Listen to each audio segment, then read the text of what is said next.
Digital marketing నేర్చుకుని AI tools వాడుతూ డబ్బులు సంపాదించాలనుకుంటున్నారా? ఈ నెంబర్కి కాల్ చేయండి. ఇప్పుడు మామూలుగా ఏదన్నా పని మీద వెళ్తూ ఉంటారు. ఆ పని సక్సెస్ అవ్వాలి అంటే 2 వీలర్ ఉన్న వాళ్ళైనా సరే, 4 వీలర్ ఉన్న వాళ్ళైనా సరే, వాళ్ళ హ్యాపీగా సక్సెస్‌తో ఇంటికి రావాలి అంటే వాళ్ళు అసలు ఎలా బండి స్టార్ట్ చేయాలి?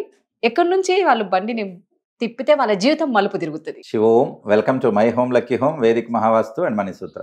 ప్రతి ఇల్లు సిరి సంపదలతో ధనధాన్యాలతో ఆయురారోగ్యాలతో తొలుతూగాలని ఆ యాగంటి ఉమామహేశ్వరుని ప్రార్థిస్తున్నాను. ఇప్పుడు ఏదైనా ఒక ప్రయాణం మొదలు పెట్టేటప్పుడు ప్రయాణం మొదలు పెట్టే టైంని బట్టి అది మనకు సక్సెస్ అవుతుందా లేదా అనే తెలుస్తుంది. చాలా మంది చెప్తూ ఉంటారు, తుమ్మితే ఆగిపోండి, ఏదైనా అనుకోండి ఇది వస్తే ఆగిపోండి అనేది. అసలు తుమ్మితే ఆగిపోండి అనేది నిజంగా సైంటిఫికా మూఢనమ్మకమా అనేది చూస్తే అసలు మనకు తుమ్ము ఎందుకు వస్తుందో ముందు తెలియాలి. ఒక డాక్టర్గా చెప్తాను, తుమ్ము ఎందుకు వస్తుంది అని అంటే మనకు శ్వాసను ప్రాణవాయువు అంటాం. ఏమంటాం మనము? ప్రాణవాయువు అంటే ప్రాణం ఉందా లేదా తెలుసుకోవడానికి వాయువు నడుస్తుందా లేదా తెలుస్తుంది. కాబట్టి అలా ఇది యానిమల్స్కి కూడా నాలెడ్జ్ ఉంటుంది. కాబట్టి ఆ రకంగా మనము తుమ్ము వచ్చింది అని అంటే శ్వాస తీసుకునే ముక్కు రంధ్రాల దగ్గర నుంచి ఊపిరితిత్తుకి మధ్యలో ఏదో అడ్డము లేదా ఆటంకం ఉంది అని తెలియజేసేది తుమ్ము. ఈ ఎలా వస్తుంది స్నీజ్ అనేది? తుమ్ము యొక్క పర్పస్ ఏంటంటే ఈ ఆటంకిని ఒక్క ఉదుటున మనం తీసి బయటకు వేస్తాం. ఒక్కసారి ప్రెషర్తో లంగ్స్ ఎంత ప్రెషర్ క్రియేట్ చేస్తాయంటే కారు టైర్లో ఉన్నంత ప్రెషర్తో బయటకు వచ్చేస్తుంది. సేఫ్. అలా వస్తే తుమ్ము వస్తే ఆగమని ఎందుకు చెప్తారని అంటే దాని అర్థం ఏంటి? ఏదో శ్వాస సమస్య ఉంది, కొద్దిసేపు కూర్చుని నీళ్లు తాగి ప్రశాంతంగా వెళితే ఆ సమస్య ఏదైనా ఉంటే ఆ కొద్ది సమయంలో తెలిసిపోతుంది. అంత తప్ప దీన్ని మూఢనమ్మకం అని చెప్పడానికి లేదు. సైన్స్ కూడా ఇదే చెప్తుంది. తుమ్ము వచ్చిందనంటే ఏదో ఆటంకం ఉంటుంది, లేదా అలర్జీ ఉంటుంది, లేదా అనారోగ్యం ఉంటుంది అని చెప్పేసి. సో ఈ రకంగా ఒక ప్రయాణం మొదలు పెట్టేటప్పుడు అది 2 వీలర్ కావచ్చు, 4 వీలర్ కావచ్చు, ఏదైనా కానీ ఎలా బయలుదేరితే మనకు సక్సెస్ వస్తుంది? ఫస్ట్ ఎలా పార్క్ చేయాలో చెప్తాను ముందు. ఇంటికి వచ్చాక పార్క్ చేసేటప్పుడు బండిని ఎప్పుడు కూడా సాధ్యమైనంత వరకు ఉత్తరానికో తూర్పుకో పార్క్ చేయండి. చాలామంది సౌత్ ఫేసెస్ లేకపోతే ఇంకా ఉన్న ఉంటే వాళ్ళు డైరెక్ట్గా పార్క్ చేస్తారు. అలా కాకుండా మనం పార్క్ చేసేటప్పుడు అది ఉత్తరం వైపు లేదా తూర్పు వైపు ఉండేలా బండి రాత్రికే పార్క్ చేసి ఉంచాలి. నెంబర్ 1. రెండవది, తొలి ప్రయాణము కూర్చోనంగానే జనరల్గా మనము కూర్చొని ప్రయాణం చేసేటప్పుడు 2 ముక్కులో గాలి ఒకసారి చూసుకోవాలి. అంటే రైట్ సైడ్ వచ్చేది సూర్యనాడి, లెఫ్ట్ది చంద్రనాడి ఉంటుంది. సూర్యనాడితో మీరు ప్రయాణం మొదలు పెడితే భగభగమండే ఆవేశం ఉంటుంది.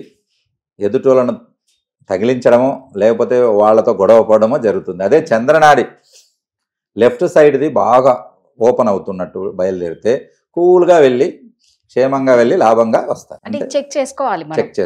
ఎప్పుడు బండి ఆన్ చేసే ముందే ఆన్ చేసుకోవాలి. 2 వీలర్ అయినా 4 వీలర్ అయినా.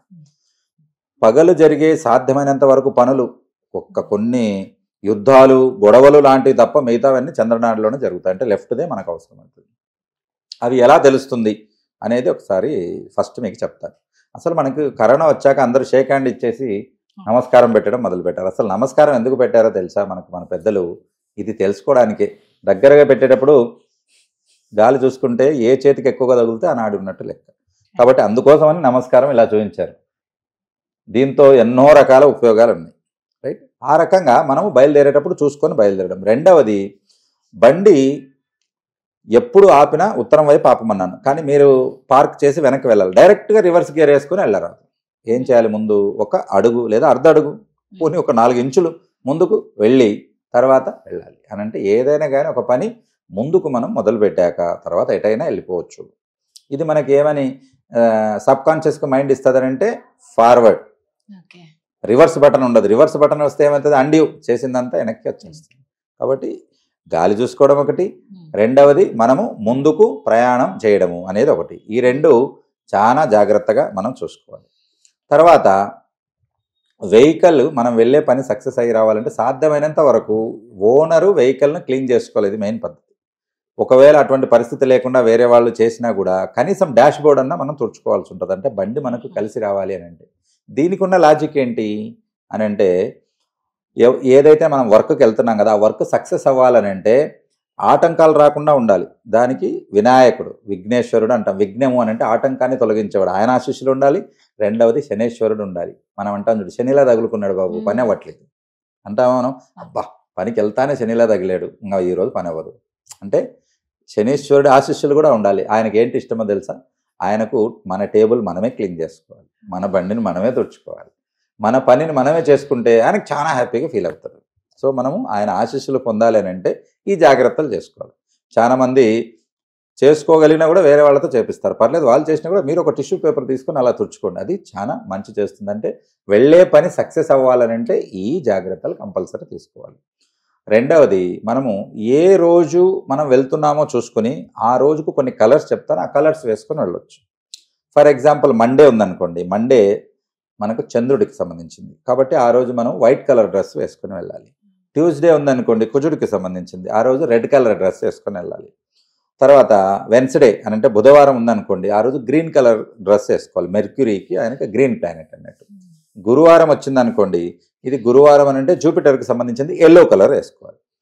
అలాగే శుక్రవారం వచ్చిందనుకోండి, ఈరోజు 2 ఆప్షన్స్ ఉంటాయి, వైట్ బ్లూ, ఈ 2 వేసుకోవచ్చు శుక్రవారం కాబట్టి ప్యూర్ వైట్ అయినా వేసుకోవచ్చు లేదా బ్లూ అయినా వేసుకోవచ్చు. ఇక శనివారం వచ్చిందనుకోండి, ఇక్కడ 2 options, either black or blue, ఈ 2 వేసుకొని వెళ్ళొచ్చు.